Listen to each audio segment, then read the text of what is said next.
નમસ્કાર, હું doctor Deepika Dave 360 degree vastu. આજે વુમન્સ ડે છે, 8 માર્ચ વુમન્સ ડે.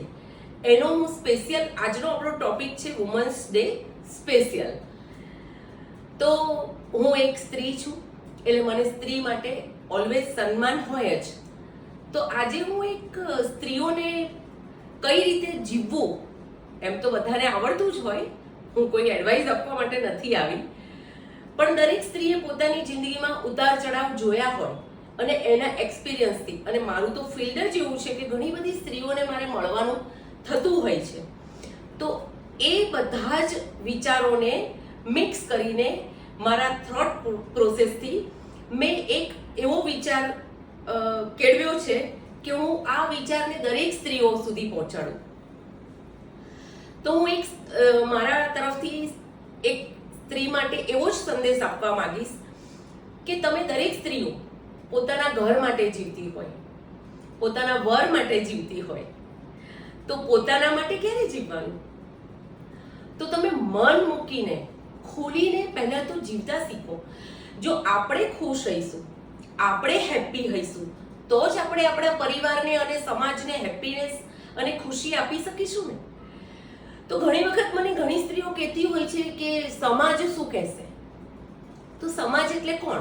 હું અને તમે.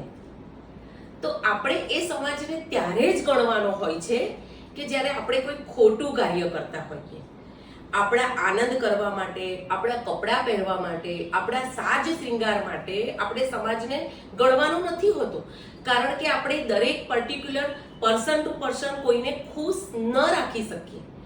આપણને શું ગમે છે, આપણા આત્માને કેવી રીતે આનંદ આવે છે, એવું જીવતા શીખો.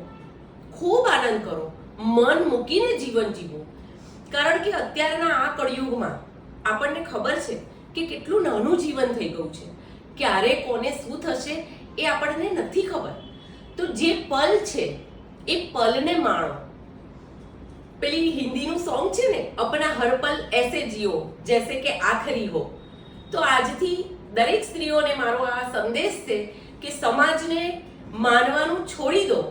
સમાજ ક્યારેય તમને એવું નથી કહેતો કે તમે આ રીતે સાચા છો, કે એ પોતાની મેન્ટાલિટી પ્રમાણે, પોતાની મનોસ્થિતિ પ્રમાણે તમને જોશે, એ તમને વિચારશે, એ એના વિચારો પ્રમાણે તમને જોવે છે.